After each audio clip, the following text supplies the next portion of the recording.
अस्सलाम वालेकुम viewers, Ramzan special में मज़ेदार से दही बड़े जो हैं वो हाजिर हैं। सबसे पहले दही लीजिए एक बाउल में।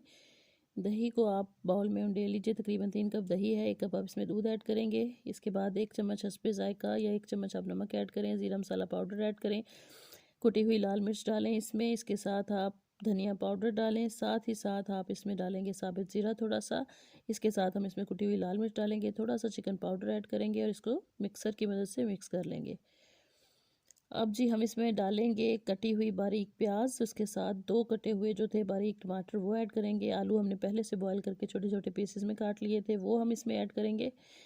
आलू ऐड करने के बाद जो बेसन की बनी बूंदी थी पहले से पानी में भिगो दी थी, फूल गई है, वो निचोड़ के ऐड करेंगे। इसको मिक्स करेंगे। मिक्स करने के बाद धनिया और सब्ज़ मिर्च कटी हुई जो है इस पर स्प्रिंकल करेंगे। साथ ही साथ थोड़े से टमाटर डालेंगे, ऊपर प्याज डालेंगे, चाट मसाला ऐड करेंगे। और ये देखिए हमारे यमी यमी से जो हैं दही बड़े रेडी हैं। बहुत यमी है, बहुत मज़ेदार है। आप भी बनाइए।